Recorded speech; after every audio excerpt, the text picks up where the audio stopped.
Lord. இன்றைய தினத்தில் நம்ம வாழ்க்கையில் ஒரு காரியம் ஆக வேண்டும் என்றால் பரிகாரம் அவசியமா, இதை குறித்து வேதத்தின் அடிப்படையில் தியானிக்க போகிறோம். ஏசாயா 53ஆம் அதிகாரம் நம்ம வாசிக்கும்போது அந்த இடத்துல ஆண்டவர் சொல்கிற ஒரு காரியம், நம்முடைய அக்கிரமங்களுக்காக இயேசு கிறிஸ்து நொறுக்கப்பட்டார், நம்மளுடைய மீறுதல்கள் நிமித்தம் அவர் காயப்பட்டார்.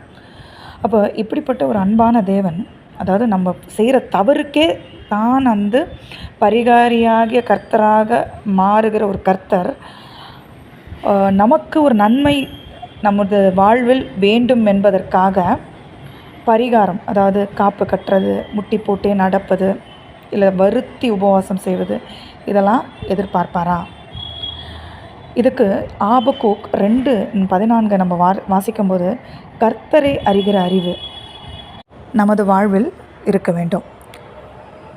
அதாவது தேவன் எத்தன்மை உள்ளவர், எவ்வாறாக செயல்படுவார், இது தேவன் செயல்படுகிற முறை, இது தேவன் விரும்புகிற ஒரு காரியமாக, தேவனுடைய சித்தமாக, இதெல்லாம் எப்படி ஒரு மனிதன் அறிந்து கொள்ள முடியும்னா, கர்த்தரை அறிகிற அறிவு அவன் வாழ்க்கையில் இருந்தாலும் அது வேறு எங்கேயும் தேவையில்லை. அது எல்லாமே வேதத்திற்குள்ளாக இருக்கிறது. தேவன் எவ்வாறாக செயல்படுவார், எத்தன்மை உள்ளவர், எது அவருடைய சித்தம், எது அவருக்கு பிடித்தமான காரியம், எல்லாமே இதில் எழுதப்பட்டிருக்கிறது.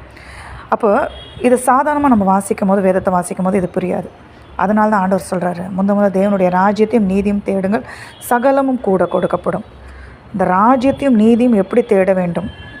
அதாவது நீங்கள் இன்றைக்கி நினைக்கிறீங்களா, ஒரு காரியம் நான் பரிகாரம் செய்து நான் பெற்றுக்கொள்ள வேண்டும், அதெல்லாம் கூட கொடுக்கப்படுகின்ற ஒரு காரியமாக, அதாவது அது ஆட்டோமேட்டிக்காக நடக்குமா? ஆனால் நீங்கள் தேவனுடைய ராஜ்யத்தையும் நீதியும் தேடுங்க. அந்த ராஜ்யத்தையும் நீதியும் எப்படி தேட முடியும்னா, ஒரு மனிதன் பரிசுத்த ஆவியினால் நிரப்பப்பட்டாலே ஒழிய அவனுக்கு அதோடைய மேன்மை என்ன, அந்த வேதத்தை புரிந்து கொள்ளவும் முடியாது.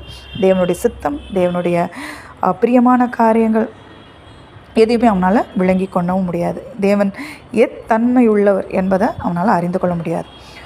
ஆகையால் இன்றைய தினத்தில் பரிகாரம் தேவையில்லையா, அந்த கேள்விக்கு என்ன பதில்னா, பரிகாரம் தேவையில்லை. நீங்கள் பரிசுத்த ஆவியை பெற்றுக்கொள்ளுங்க, தேவனுடைய ராஜ்யத்தையும் நீதிக்குரிய காரியங்களை செய்யுங்க. இவையெல்லாம் கூட கொடுக்கப்படுகின்ற காரியம் என்றதை அறிந்து கொள்ளுங்க. ஆகையால் ஒரு சிறிய ஜெபத்தை சொல்லலாம். ஆண்டவரை நம்ம வாழ்க்கைக்குள்ளாக நம்ம ஏற்றுக்கொள்ளும்போது, இந்த கர்த்தரை அறிகிற அறிவு நம்ம வாழ்க்கைக்குள்ளாக வரும்போது, சகல சத்தியத்திற்குள்ளாகவும் பரிசுத்த ஆவியை நம்மளை வழிநடத்துவார்.